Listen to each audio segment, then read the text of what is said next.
De vuelta con Cerrando la Noche y de inmediato vamos a conversar con nuestro segundo invitado, Giovanni Almonte, y estamos bastante contentos de que amigos nos estén visitando. El doctor Eduardo Taveras Guerrero, hace un tiempecito estuvo por acá, se nos había perdido, pero finalmente los hemos conseguido y qué bueno tenerlo aquí para conversar con él sobre temas importantes que domina muy bien en su condición de abogado y doctor en Derecho Laboral y otras especialidades. De hecho, ya está publicando obras vinculadas al procedimiento laboral. Buenas noches, hermano. Gracias, Junior. Gracias, bienvenido, bienvenido. Sabes que soy de la casa, aunque no venga tanto. Eso es así. Eduardo, República Dominicana tiene meses hablando de la posibilidad de una reforma al Código de Trabajo de la República Dominicana, que muchas veces uno observa que se enfoca solo en un aspecto, el referido a las prestaciones laborales, no a los derechos adquiridos.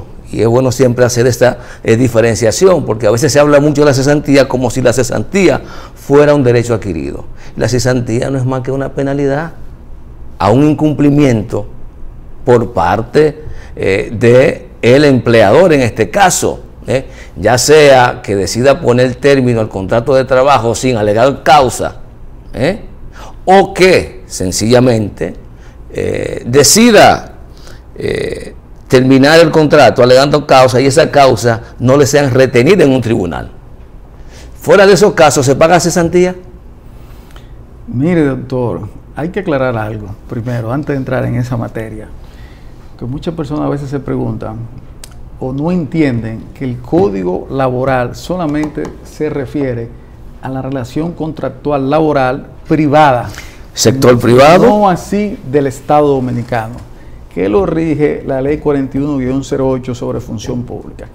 Es decir, que cuando estemos hablando del Código de Trabajo, vamos a hablar de las empresas privadas y o algunas de carácter comercial, de transporte, que así lo incluye el mismo Código de Trabajo. Estatales. Estatales, exactamente. Ahora bien, el tema de la cesantía, tú lo has puesto de una vez, inmediatamente, como dicen, el cascabel al gato.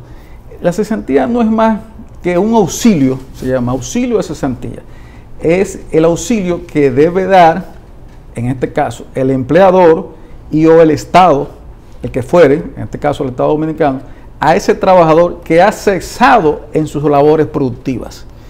Entonces le dice, bueno, como tú vas a estar unos días, unos meses, hasta que consiga un nuevo trabajo, pues entonces en proporción al tiempo que tú duraste trabajando aquí, hay que pagarte una cantidad de dinero hasta que tú estés cesante. Entonces, se ha discutido y se ha dejado así, pero la cesantía no fuera válida, doctor, en el sentido de que si usted entra a trabajar inmediatamente al segundo, al tercer día de cesar de trabajar en otra empresa, entonces ese trabajador no tendría derecho, como usted dice, a esa cesantía porque entró inmediatamente a laborar en una nueva empresa. O sea, porque el fin es que él esté cubierto en lo que él o ella o ese trabajador está no produciendo y tiene una familia. Recuérdate que el Código de Trabajo son conquistas.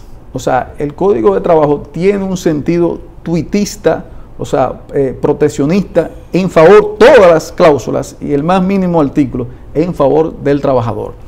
Eso no se discute, o sea, eso no se discute.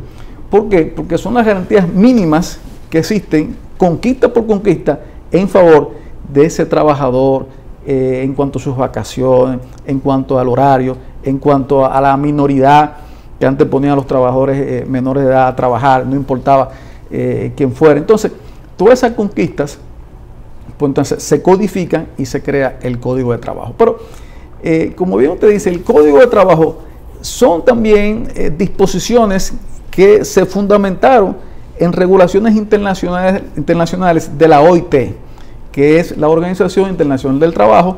Entonces, Trujillo, que hay que dejarse de cosas, era una persona, por eso se mantuvo tanto tiempo en el poder. Trujillo, para estar cónsono o estar agradable con las Naciones Unidas, pues en el año 1951, pues aprueba lo que se llamó el Código de Trabajo Trujillo del año 1951, que es el que luego se replica en el año 1992 y que es el actual, óyeme el asunto, o sea, que es el mismo del 51, pero todavía aplica el día de hoy. ¿Por qué? Porque fueron las conquistas más avanzadas de ese momento a nivel internacional, que todavía el día de hoy, eso que tú estás viendo ahí del COVID, está contemplado en el Código de Trabajo nuestro, que un empleador puede exigirle a su empleado el que se vacune o que no se presente en su lugar de trabajo con virus o contagios que pueden afectar su lugar de trabajo. O sea, fíjate la visión que había desde el año 1951 con todas esas regulaciones hasta el día de hoy. Doctor, quiero hacer énfasis en el tema de la cesantía porque sé que a la gente y a los trabajadores le preocupa mucho ese tema. ¿Qué es lo que se está planteando? Que desaparezca la cesantía. Yo he dicho, y quizá estoy equivocado, que uno de los aspectos que permite la estabilidad laboral en la República Dominicana es esa indemnización si el empleador decide rescindir el trabajo, ya sea sin alegar causa, que sería un desahucio, porque o si el trabajador decide dimitir, que si desaparece la cesantía, posiblemente desaparece la estabilidad laboral de muchos trabajadores. Fíjate, en otro sistema laboral como Estados Unidos existe la cesantía. Usted deja de trabajar o le suspende su contrato de trabajo, pues entonces usted tiene un tiempo determinado cobrando en base a lo que ese es un seguro de desempleo.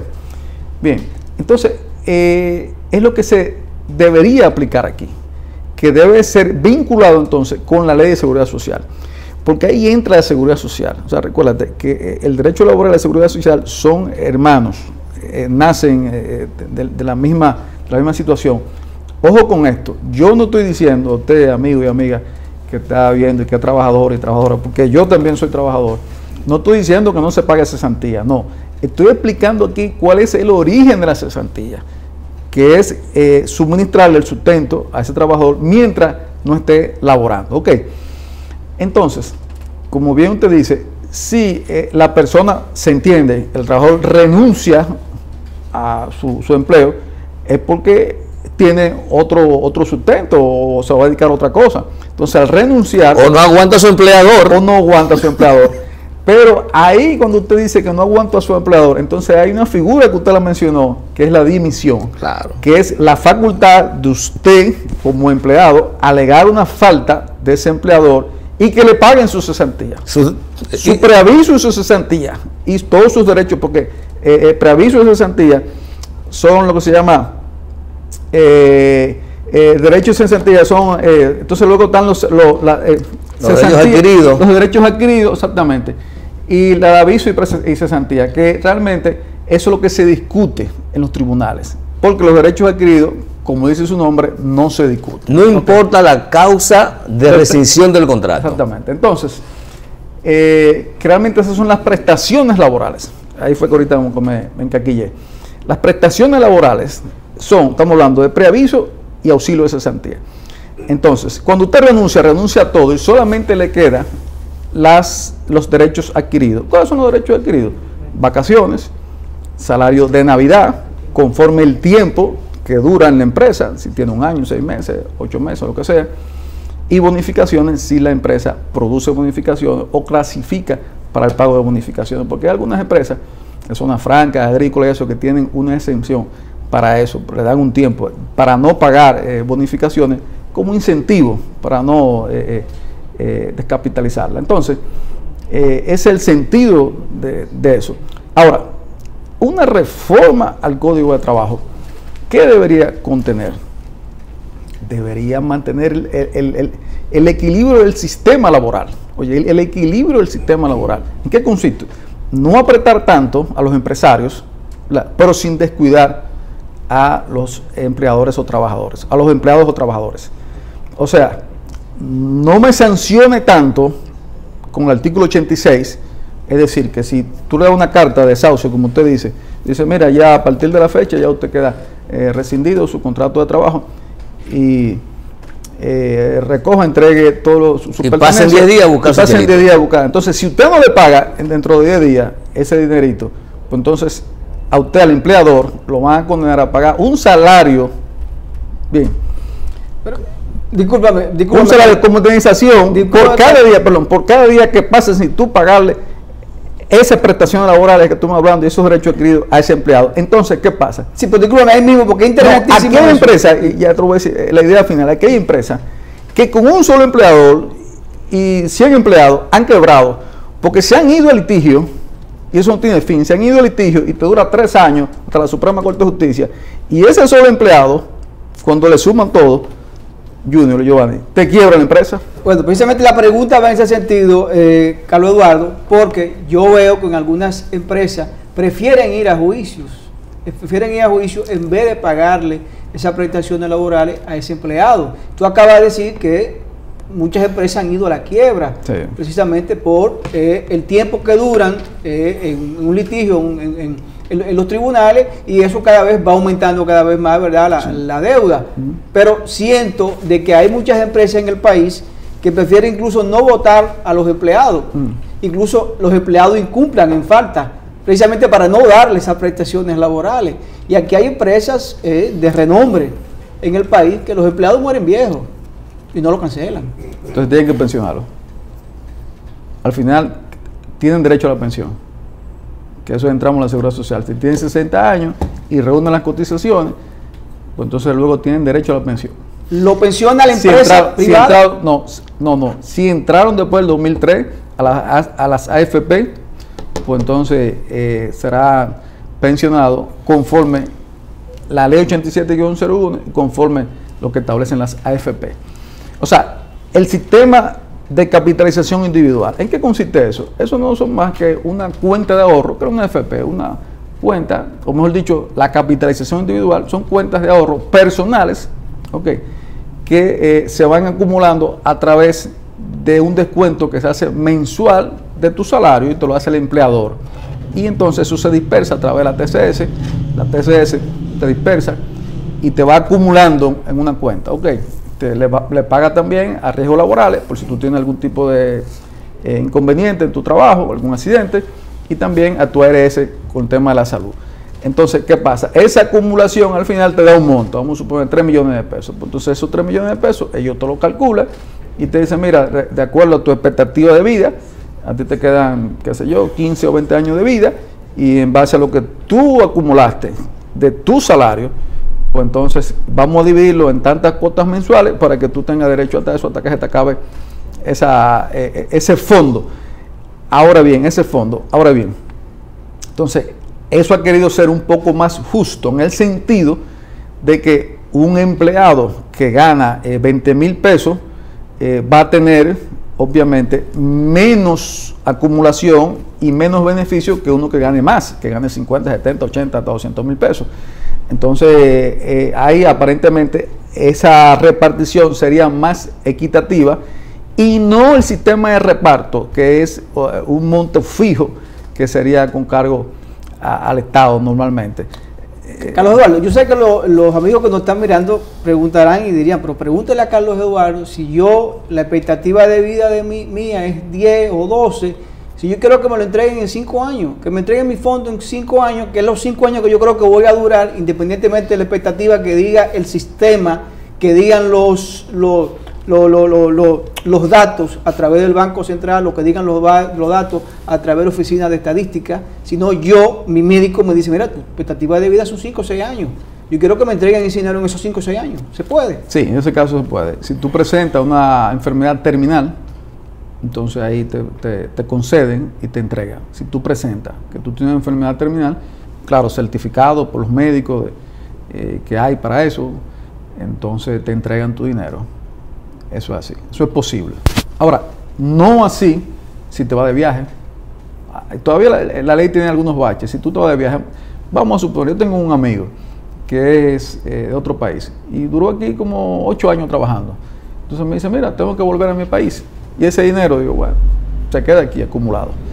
Hasta que entonces tú cumplas 60 años en las condiciones más o menos necesarias y o esté en un convenio que hay de seguridad social que se están abriendo, por lo menos con España. Entre países. Con España, exactamente. España y nosotros tenemos un convenio bilateral de seguridad social, o sea, que reconocen los años trabajados, tanto en España como aquí. Entonces, eso se está dando, pero eso toma su tiempo. Entonces, eso luego se calculan y se puede disfrutar. O sea, esos son pasos que se están dando, pero aún todavía hay muchas inconformidades con esto del 30%, que si te lo entregan, si no te lo entregan. A eso iba, a saber tu opinión sobre este proceso también de reforma que se está planteando a la seguridad social.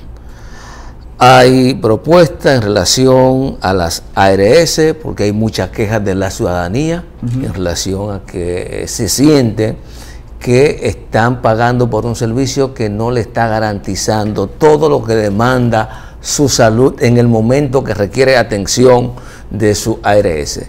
Problema con el tema de las pensiones, porque efectivamente, según los actuarios, usted se va a ir, no importa que usted gane $1 millón de pesos mensual, al final usted se va a ir con 1/3, poquito menos, poquito más, de su último salario. Entonces, se entiende que eso no constituye un sistema efectivo de previsión, para que cuando la persona entre en su edad no productiva, pues tenga cómo vivir lo más dignamente posible.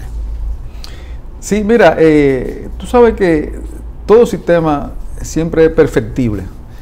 Y con relación a la seguridad social, todavía aquí no hay una cultura de entender que se debe pagar seguridad social. Aquí la gente lo ve incluso como un impuesto. No, porque el impuesto de la seguridad social, no, ¿quién te dijo que es un impuesto? Eso es para ti. Eso no lo imponen a nadie, eso no va a ningún sitio público, eso es para ti, para tu servicio.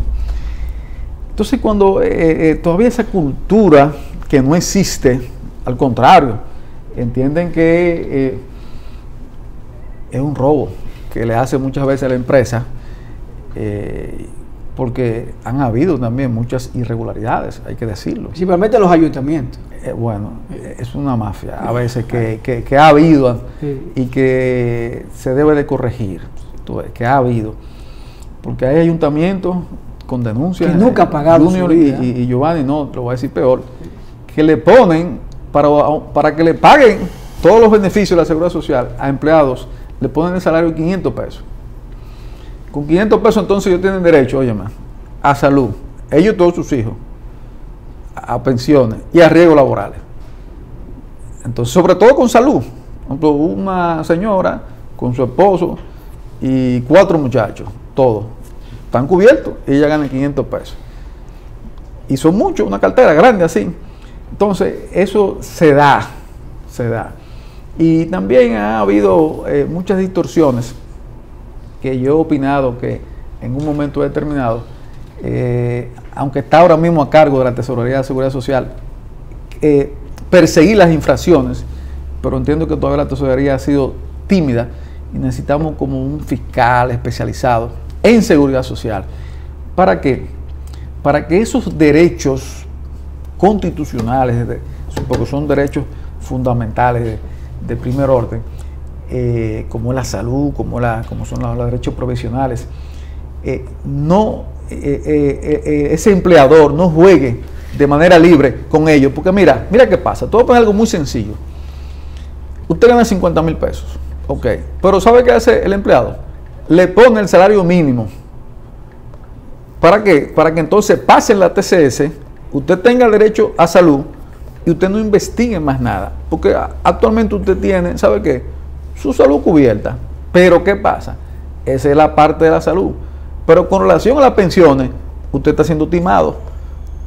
Bien, porque la acumulación que va a hacer, Giovanni, con 20,000 y con 50, que es tu salario real, no va a ser igual. Cuando te pusieron 18, ese no es tu salario. te están tumbando, porque tú ganas 50. O sea, el empleador debe de transparentar el salario real, ok, en la TCS. Y si no lo hace, entonces, eso también es una falta que da derecho a una dimisión. O sea, rescindir tu contrato de trabajo, irte de la empresa, demandar en daños y perjuicios a esa empresa. ¿Por qué? Porque te está quitando los derechos para cuando tú llegues viejo, tener una pensión digna. Eso se da mucho, escúchame Junior, eso se da mucho en la parte que tiene que ver con talleres de mecánica, departamentos de ventas. Tú sabes que reciben unos bonos adicionales por venta, por incentivo, y en el caso de los talleres de mecánica, soldadura, pintura y ese tipo de negocio, te pagan por cada carro arreglado, además de un salario que te dan semanal o quincenal o mensual. Creo que eso se da mucho en esos tipos de establecimientos. Sí, ya eso es otra parte, porque hay una combinación de un salario fijo con unos por ciento, entonces a veces la determinación real del salario se hace difícil conjugar. Pero de manera lineal hay empresas, no todas, que hacen eso, y cuando lo hacen, entonces lo hacen en desmedro de los derechos de ese trabajador, que se le está descontando, que tiene, vuelvo y repito, la obligación el empleador de poner su verdadero salario en la TCS. Pero ¿qué pasa? Que si ponen su verdadero salario, entonces le aumenta el porciento que tienen que pagar. Exacto, el porciento que tiene que pagar el empleador. Pero yo observo que el fiscal laboral está haciendo funciones de fiscal de seguridad social también. Si tú vas, por ejemplo, al juzgado de paz de la segunda circunscripción, hay 1 o 2 días que solo conocen materia de infracción penal laboral vinculada a la violación, sobre todo, de la ley 8701. Ellos deberán de hacer una, ¿cómo te digo? Una reunioncita con Jenny Berenice y con Camacho, la gente de lo penal laboral. Tú sabes que los fiscales penales laborales son recomendados a través del Ministerio de Trabajo. O sea, aunque son fiscales, no son propiamente estructurados como parte del engranaje de la Procuraduría. Ellos tienen como su aparte, vamos a decir así. Y tú sabes que aquí en el país todavía impera mucho el tema de la política. Someten a una empresa, entonces esa empresa, claro, hemos visto que en este gobierno ha sido lo más transparente posible. O sea, en este gobierno no hay ese enllavismo, no hay esa influencia, y eso es muy importante.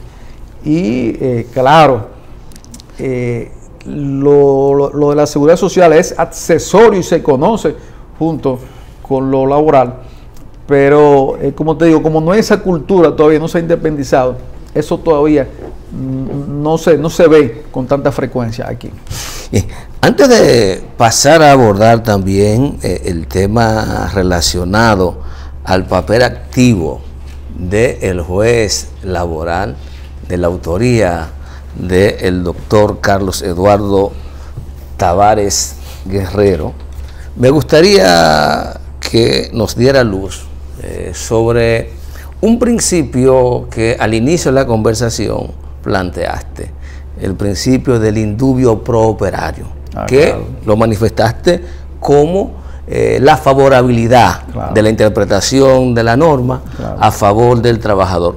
¿Crees tú que hoy día nuestro sistema judicial, incluyendo la Suprema Corte de Justicia, está aplicando de manera eficaz ese principio 8 del Código de Trabajo?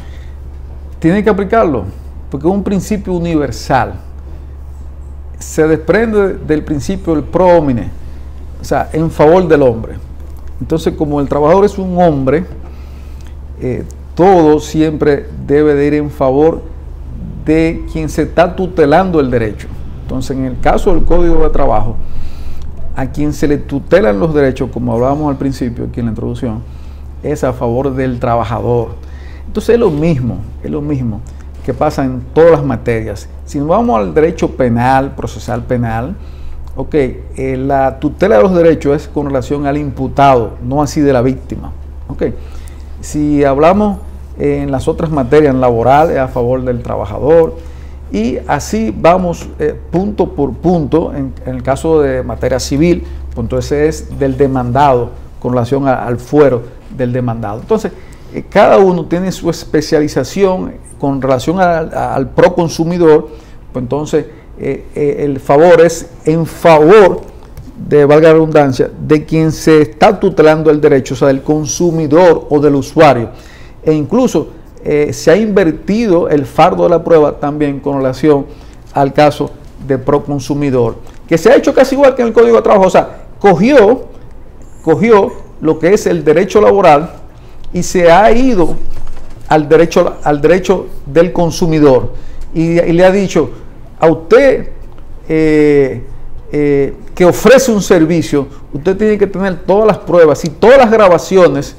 Bien, cuando aquí venga un consumidor, por si acaso pasa algo, quien tiene que probar lo que pasó es usted.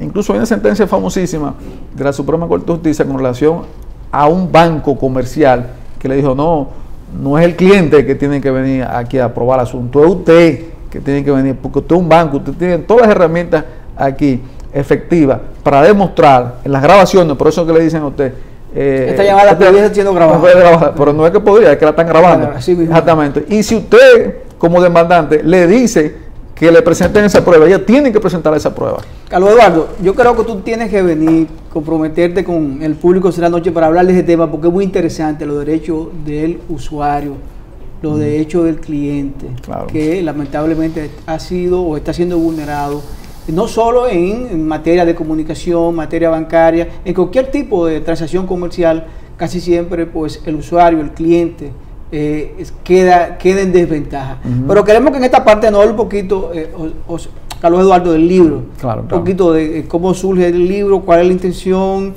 a qué público va dirigido. Yo sé que el público abarca tanto patrono como empleado, porque al final ambos deben conocer en el terreno en el cual caminan para poder trabajar mucho mejor. Así que hablan un poquito del libro. Muy bien, usted sabe que estamos ya en un mundo de transparencia y los jueces están sometidos también al escrutinio. Okay.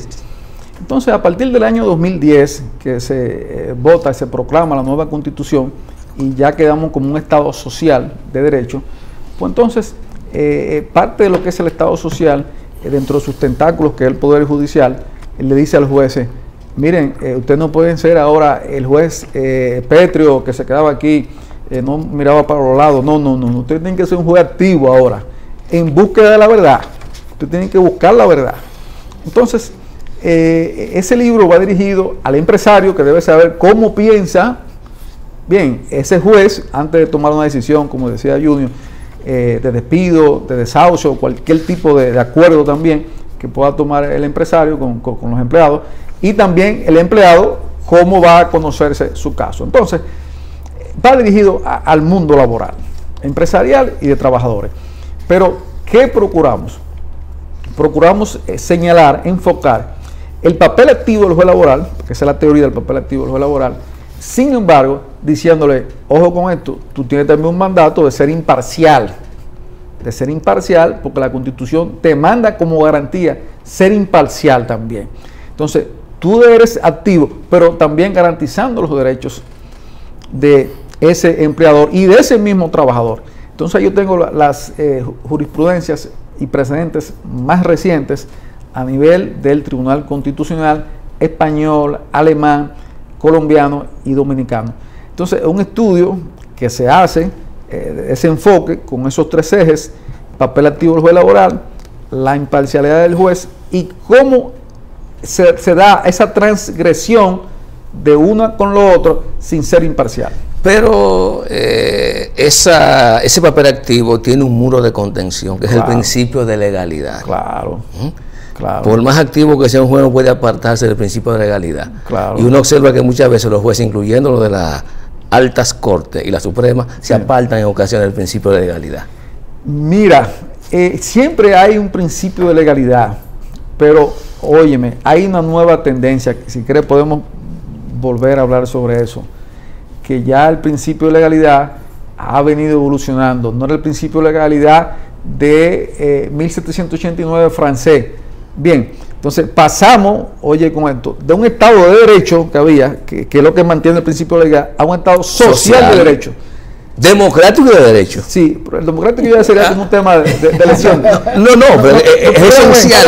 Esta es la Constitución. Es esencial. Entonces, ¿qué pasa? Ese social, entonces me afecta el de derecho. Entonces te dicen, espérate, es de derecho, sí, pero óyeme. Entonces te dice, espérate, es que para que haya igualdad, tiene que haber desigualdad. Entonces, yo tengo que poner a los desiguales iguales. Óyeme cómo el asunto, porque no hay mayor desigualdad cuando tú tratas iguales a los desiguales. Entonces, te dice, espérate, el artículo 39 de la Constitución te dice que tiene que haber una igualdad real, y esa igualdad real se da a través del principio de equidad. Entonces, el principio de equidad te dice que hay que invertir la prueba, pero el principio de legalidad que tú dices, te dice, no fue el que conocimos en 1804, el Código Civil, ha evolucionado. Sí. Entonces, es lo que se llama el principio del dinamismo de la prueba, que ha cambiado, como te dije, en materia laboral y en materia de proconsumidor. Pero es así. Carlos Eduardo, sí.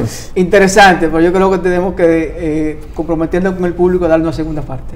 Ustedes quieran, que ahora están de moda las series. Sí, claro. Entonces vamos a dejar una segunda parte de esta entrevista para que los amigos televidentes pues, puedan verla. Claro. Bien, como siempre, Giovanni, agradecer a el doctor Carlos Taveras por habernos acompañado hoy. Las puertas de Cerrando la Noche siempre están abiertas, hermano, para usted, para compartir estas importantes ideas sobre temas de actualidad. A ustedes, gracias por habernos permitido llegar a sus hogares. Mañana nos reencontramos nuevamente en una edición más de Cerrando la Noche.